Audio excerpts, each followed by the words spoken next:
बीड हा ऊसतोड कामगारांचा जिल्हा म्हणून ओळखला जातो। याच बीड जिल्ह्यातून ऊसतोड महिला कामगारांबाबत एक धक्कादायक बातमी समोर आली आहे। बीडच्या शेकडो महिला कामगारांनी गर्भपिशवी काढल्याची धक्कादायक माहिती समोर आली आहे। नेमक्या किती महिला कामगारांनी गर्भपिशव्या काढल्या याचाही आकडा आता समोर आलाय। सोबतच ऊसतोड महिला कामगारांच्या व्यथा मांडणारा व्हिडिओही समोर आलाय। पण वर्षानुवर्ष ऊसतोड मजूर म्हणून काम करणाऱ्या या महिलांनी गर्भपिशव्या का काढल्या, यामागचं नेमकं कारण काय आणि यामुळे त्यांच्या आरोग्यावर किती घातक परिणाम झालाय याचा सविस्तर आढावा या व्हिडिओतून घेणार आहोत। त्यामुळे हा व्हिडिओ शेवटपर्यंत पहा आणि टाइम्स नाऊ मराठीला फॉलो आणि सबस्क्राइब करायला विसरू नका।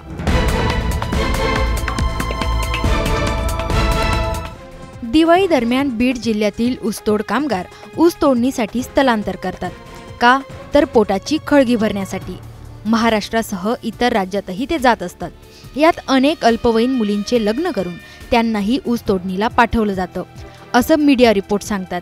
जवळपास 6 महिने ऊस तोडणी करून सर्व मजूर डिसेंबर-जानेवारी महिन्यात घराकडे परततात। या कामगारांची ऊस तोडणीला जाण्यापूर्वी आणि परतल्यावर अशी 2 वेळा आरोग्य विभागाकडून तपासणी होत असते। अशातच दैनिक सकाळने दिलेल्या एका बातमीनुसार दरवर्षी 1,75,000 मजूर हे ऊस तोडणीच्या कामाला जातात। यापैकी 78,000 महिला मजूर आहेत। या ऊसतोड कामगारांची ऊस तोडणीला जाण्यापूर्वी आणि परतल्यावर अशी 2 वेळा आरोग्य विभागाकडून तपासणी होत असते।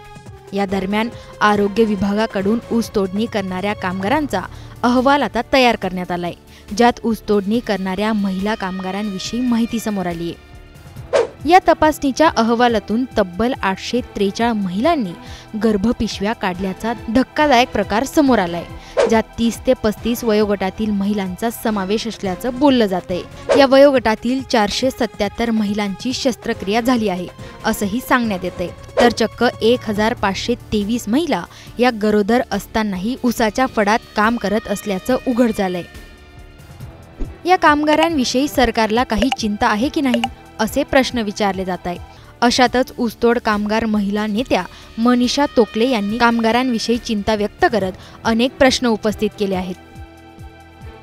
बीड जिल्ह्यामध्ये जे ऊसतोड महिलांच्या संदर्भामधला गर्भपिशवीचा जो मुद्दा आहे आणि एकूणच ऊसतोड कामगारांच्या आयुष्याचा प्रश्न आहे, त्यातल्या त्यात महिलांचा जो प्रश्न आहे, तर महाराष्ट्रात एकूण 15 ते 16 लाख ऊसतोड कामगार आहेत। त्यातले 50% ऊसतोड कामगार हे बीड जिल्ह्यामध्ये आहेत आणि त्यातल्या महिला म्हणजे कमीत कमी 3.5 लाख ऊसतोड कामगार महिला बीड जिल्ह्यामध्ये आहेत।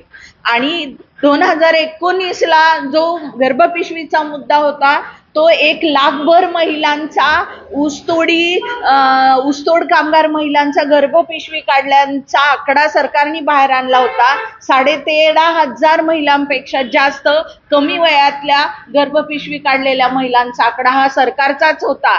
पण मुळात ही जी परिस्थिती आहे ती परिस्थिती अशी आहे की सरकार या सगळ्या प्रश्नांकडे दुर्लक्ष करत आहे आणि हे दुर्लक्ष केल्यानंतर जे समिती आली, समितीने काम केलं आणि जिल्ह्यामध्ये ज्या ऍक्टिव्हिटी झाल्या ऊसतोड कामगार महिलांच्या आरोग्याच्या संदर्भात, त्याच्यामध्ये सिव्हिल सर्जनच्या परमिशननं ज्या गर्भपिशवी काढण्यात आला त्यातला जो आकडा 850 पेक्षा जास्त आहे एका वर्षातला, तो गंभीर आहे आणि भयानक आहे। नेमकं या महिलांच्या गर्भपिशव्या काढण्यामागचं मूळ कारण काय असा प्रश्न तुम्हाला पडलाच असेल। यामागील मुख्य कारण आहे पैसा। मजुरी करून पोटाची खळगी भरणारे हे ऊसतोड कामगार 2 पैसा जास्त मिळावा म्हणून स्वतःच्या जीवाशीच खेळताना दिसून येत आहे। पोटात गर्भपिशवी असली तर या महिला गरोदर होतील आणि म्हणून ऊस तोडणी करताना अडचणी येतील, काम लवकर आटोपणार नाही, काम आटोपलं नाही तर पैसे कमी मिळतील, अशा जीवघेण्या विचाराने या महिला थेट गर्भपिशवी काढण्याचा निर्णय घेतात असंही सांगितलं जातंय। धक्कादायक बाब म्हणजे ऊसतोडीसाठी गर्भपिशवी काढल्यामुळे तब्बल 3,415 महिलांना रक्तक्षयासारख्या गंभीर आजाराला सामोरं जावं लागतंय, ज्यामुळे मासिक पाळीत रक्तस्राव होणं, जंतू संसर्ग, पोटात दुखणं, अंगावर जाणं अशा अनेक वेदनादायी समस्या उद्भवतात। 15 ते 20 वर्ष ऊस तोडणीत घालवलेल्या महिलांच्या म्हणण्यानुसार गर्भपिशवी काढल्यामुळे त्यांना अक्षरशः मरण यातना सोसाव्या लागतात। मी 15 वर्ष ऊस तोडलाय, 15 वर्ष ऊस तोडून माझ्या अंगावर जात होतं. तर मग इथं आल्यानंतर बी आम्हाला काहीच म्हणजे पैशाचं साधन नव्हतं.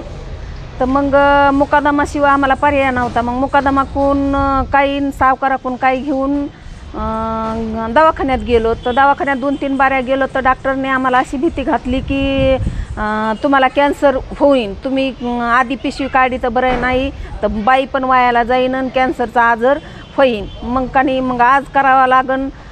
तुम्ही माझ्या जर माहितीवर जर तुम्ही केलं तर लवकर उपचार ह्याच्या होईल. आणि त्यांनी काय कॅन्सरची तपासणी नव्हती केलेली, काय नव्हती. ऊसतोडणीचं हे भयंकर वास्तव समोर आल्यावर लक्ष्मण हाकेंनी सरकारला गंभीर इशारा दिलाय. या कारखानदारांना माझं सांगणं आहे, या महाराष्ट्रामधल्या या ज्या काही बीड जिल्ह्याचं एकट्या बीड जिल्ह्याचा सर्वे पुढं आला आहे, पण महाराष्ट्रातला सर्वे ज्यावेळी समोर येईल त्यावेळेचं चित्र भयानक असेल. ज्या ज्या महिलांची गर्भाशयं काढून टाकण्यात आलेली आहेत, ऊसतोड मजूर महिलांची, त्यांना हा साखर संघ, साखर आयुक्त, कोऑपरेटिव्ह सेक्टर आणि महाराष्ट्राचे मुख्यमंत्री महोदय या गर्भाशय काढून टाकल्या गेलेल्या कमी वयामध्ये ज्यांचं मातृत्व क्षमता हरवलेली आहे, या महिलांना या महाराष्ट्र शासनानं 1 कोटी रुपयाचा निधी जर या महिलांना नाही दिला तर येऊ घातलेला साखर हंगाम या ऊसतोड मजुरांना आम्ही कुठल्याही साखर कारखान्यावर जाऊ देणार नाही. भलं मोठं आंदोलन ऊसतोड मजुरांचं या महाराष्ट्रामध्ये उभं करू. महिलांना न्याय तर मिळवून देऊच, पण ऊसतोड मजुरांच्या टनामागचा जो रेट आहे त्या रेटमध्ये व्यावहारिक वाढ झाल्याशिवाय आम्ही एकाही कारखान्याचं धुराडं पेटू देणार नाही. हा माझा आज या सरकारला इशारा आहे. दरम्यान याबाबत जेव्हा पंकजा मुंडे यांना विचारणा करण्यात आली तेव्हा त्यांनी काय म्हटलं तेही ऐका. कारवाई करण्याचा विषय जेव्हा येतो, जेव्हा तक्रार होते, अशी कुठे तक्रार आल्याचं मला कल्पना नाही किंवा अशी कुठे एक्झॅक्ट आकडेवारी माझ्याकडे नाही आहे. हा विषय माझ्याकडे आले नाही, मी तपासून नाही. पोटाची खळगी भरण्यासाठी 2 पैसे जास्त कमवण्यासाठी ऊस तोडणीचं काम करणाऱ्या महिला मजूर स्वतःचा जीवही पणाला लावतायत. पण मातृत्व गमावून बसलेल्या आणि मरण यातना सोसणाऱ्या या महिलांबाबत धक्कादायक वास्तव अस्वस्थ करणार आहे. आता नव्याने समोर आलेल्या या आकडेवारीबाबत तुम्हाला नेमकं काय वाटतं? कमेंट करून नक्की सांगा.